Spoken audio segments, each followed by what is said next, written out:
Well, welcome to Martial Arts Business Success. My name's Phil Britton. And I'm Graham McDonald. And we're from TEMA, the Institute of Martial Arts. And in this podcast, we're going to be talking about something that everyone has to deal with in their martial arts school. What is it? Well, it's the dreaded cancellation process. Graham, now, what the thing is with the cancellation process, how do we deal with that initial contact? I mean, there's people will either come in person at reception desk, or they'll probably hide behind a phone. How do we deal with these type of cancellations? Look, there's many different ways that I'm sure that people encounter and whatnot, but we can only speak from experience really working and trying the testing here at our school at Weymouth. And I know straight away, when the person that they first make contact with is maybe inexperienced, it's important that they take as much information as they can to potentially prevent it. We'll talk about that shortly, but first and foremost, if they are adamant that they want to stop, they're going to cancel, they need to fill out a form. And that's really important. And then what that is it really gives us the information about why, what's happened, what has brought this to a head. Because the more information you have about the particular cause, the potential you have then to be able to solve those issues and hopefully save that particular person. So first and foremost is we have at cancellation form where they need to fill it out in detail, and it's going to go through that application process. And just want to get that clear to all the viewers and listeners out there about an application. So we've gone full circle as we always do. You know, you trial something else and you trial something out. It works for a little bit, but then you revise and revisit what you've done in the past. And the application is important because what I've found and what we've found is that people will hide behind a very fake or fickle reason on why they want to cancel. And unfortunately, you will lose many people if you just let them cancel right there and there. They might cancel on a whimsical thing, a missed tip or grading, or their friend's gone further than they have, a holiday. There are so many reasons out there why people will cancel. We want to make sure that we try and capture and save as many people as we can. So we've gone back to every student has to fill out an application form to apply for their cancellation. And in that application, exactly what Graham said, we make sure we get all the details that we need to. The receptionist or whoever deals with that particular cancellation inquiry needs to make sure that they gather as much information as possible. Also then let them know that application will then go to our weekly meeting where the program director and branch manager will then approve this cancellation. So we don't want to put up too many roadblocks or barriers where they feel like they're going through the ringer on getting a cancellation. We just want to let them know that we'll get back to you within a week when it goes to the meeting and our branch managers had a chance to review your cancellation. Hey, just to reiterate, and some of the viewers and listeners might be thinking, why are you putting so many roadblocks? And you sort of mentioned that, well, that's not what we're doing, but we take our job really seriously about why they first engaged us in the first place. What were their goals? And we really take that serious in the fact that, someone may have just had a bad day, a bad experience, and we need to try and find a way to get around that. So as Phil pointed out, it's not just about going, okay, you want to stop, so be it, and here you go. It's about really diving in and doing our homework to be able to really make sure that we've provided, or if we do have a chance to continue to provide that great service, we'll do everything in our power to make sure that happens. Yeah. Cool. So the next part is we're sitting in that meeting and we're, our branch managers meeting. We have all our branch managers there. Or look, if it's only you in your one school, you're having your weekly meeting. And if you're not having a meeting, you got to have meetings, guys. You can't run a business as small or as big as it is without weekly meetings and check-ins with your staff. Graham, what do? We sit down, we talk about a particular cancellation. What are some of the things that we want to ask our manager or instructor about this student before we either okay it or try and save them? Look, I know that, it's a giggle for me, but most of my staff will say your favorite question is the word why. Why did this happen? What did we do to drop the ball? Try and track back. And again, like any good detective, you need to follow that path to, well, here's the result, here's the cancellation begin. What happened to make that occur? Can we prevent that? Can we save them? Can we make sure that this doesn't happen to another student? So first and foremost, find out what happened. That may be asking the student themselves, asking their parents, really trying to ascertain from instructors. There may have been a bad experience in a class, for example, that other instructors have input on that. Could have been some students that had an issue with each other, and we can potentially save that. So first and foremost is find out what's going on. In that particular reason too is they may really be moving away. and there's not a lot that we can do, but geez, we can find them a brand new school in the area they're going to or recommend something. So it's really understanding what the issue is and then prescribing the right course of action. So bringing that into play is, I certainly know that in those meetings we discuss, are they a legitimate cancellation that need to go through that process? Are they unsavable? Meaning that that's it. They've run their course. There's not going to be anything we can do to change their mind. They're moving away, for example. What if they're on the fence? What if they are just Mr. Grading or Mr. Tip testing with a buddy of theirs? They've fallen behind. They've been away. Geez, some people come back from injury and they've lost momentum and they want to stop. So there could be a few factors in there that we can decide what is the right thing that we need to provide for them, whether it's a catch-up class, whether it's a private training, whether it's a sit-down and a personalised chat. And look, I know that we'll touch on that in a second, but we really do need to understand first and foremost what's going on to create the best plan of attack. Yeah.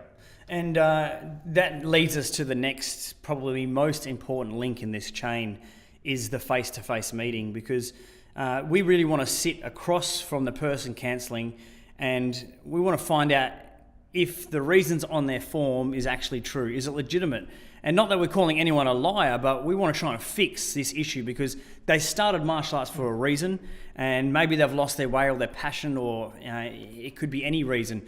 We want to sit across from that person. In particular, it would be good if the program director or class instructor sits with that person and really dives deep, very similar to the introductory lesson where the program director finds out the benefits that they want to get from doing martial arts. They're really saying, so what happened? What are the reasons behind it? And really keep trying to dig deep until you find that thorn, the one thing, the straw that broke the camel's back of why they want to cancel. And you know what? I'd say 50% of the time, there's a reason that can be fixed. Yeah. Look, I know that there are plenty of schools that are listening and instructors that we like to hear the good things, but sometimes find those negatives about your school or your performance as an instructor or your staff is hard to listen to. But we celebrate those times where people give us honest feedback. Hence, while we're so inquisitive about the real reasons, not just the face value, because that's where we can change things. And look, I hate to say it, but we've lost a few students over time that, looking back on, if we had changed a few things, we could have saved them. But that honest feedback from them, we weren't able to save them, but we prevented 10 other people, 20, 100 people from leaving for those same reasons. So feedback's important so you can actively make some changes. And as you said, Phil, sometimes 50% of those reasons are something that can be resolved and fixed, or it's a misunderstanding. Sometimes the student has heard of something different or interpreted it differently, but that wasn't our intention. So clarification and communication can sometimes really assist in this process. Yeah. Now, I guess we come down to, well, what's the end result? Which is we're at that cancellation meeting, we're face-to-face across the road from the person wanting to quit, whether it's an adult, a child and their parent, it doesn't really matter. But we've come to that point now, there's really going to be three outcomes, I would say. One, right there and then, you've solved the problem and they're back in class, the application for cancellation gets removed. Two, you work out a plan. Basically, the application for the cancellation is still in. The cancellation will still take place, and in our schools, we have a 90-day cancellation period, so 3 months. And within that time, you're allowed to train. And I'll talk about that a little bit in a second anyway. So we're either going to work out a plan, and hopefully we save them within the 3 months that they actually leave.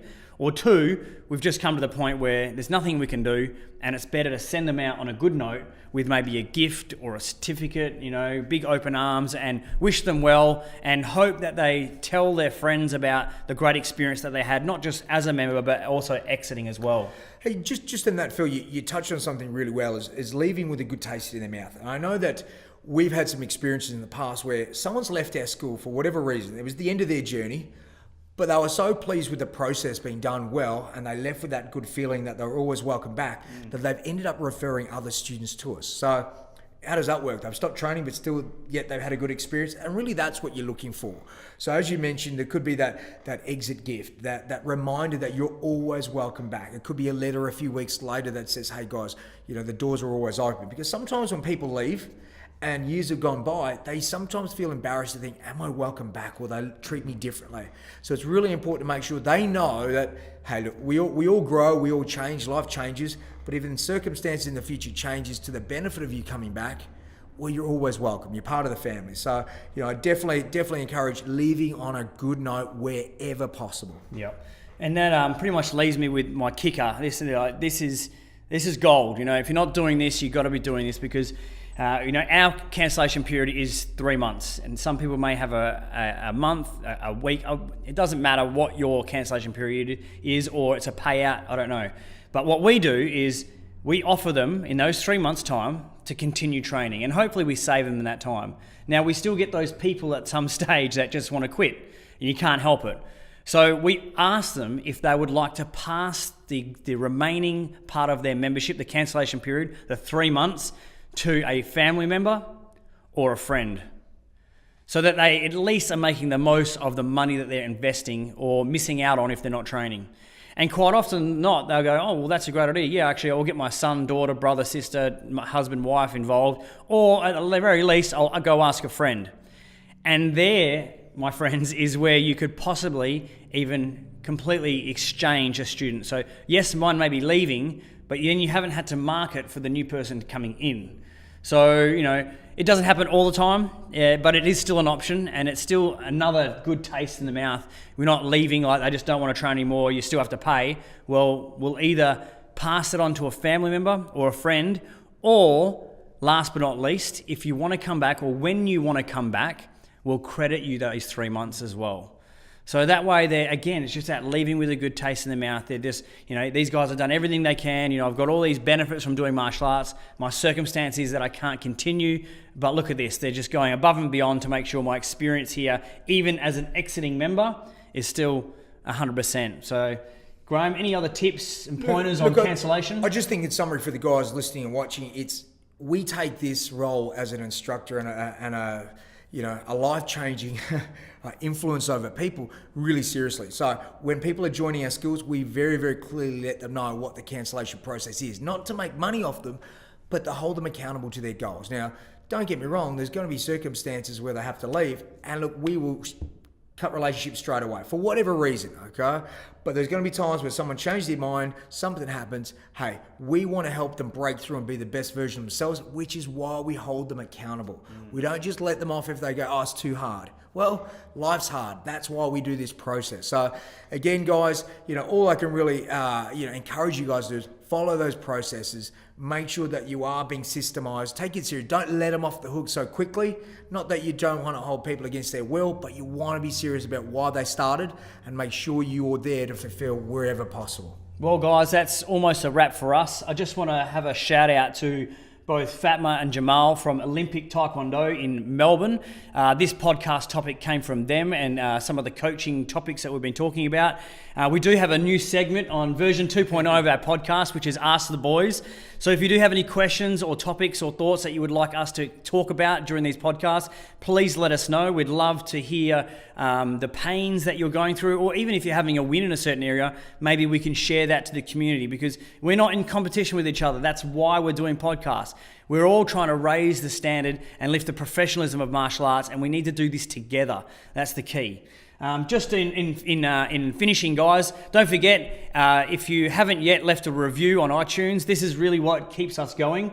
When we're getting feedback on iTunes about the benefits of the podcast, then it keeps us going. It keeps us wanting to put more content out there for you guys out there. And make sure you're giving those reviews. Also, check us out on social media because we're doing different stuff on social media. Although you may get emailed or see us on a podcast or a video on YouTube, but we're also doing other things on social media like Facebook, Twitter, and LinkedIn. And last but not least, don't forget our special martial arts business success offer, where if you guys want to take us up on the opportunity, you can join our silver and gold level membership just for $99. And guys, we're going to throw in an hour of coaching absolutely free.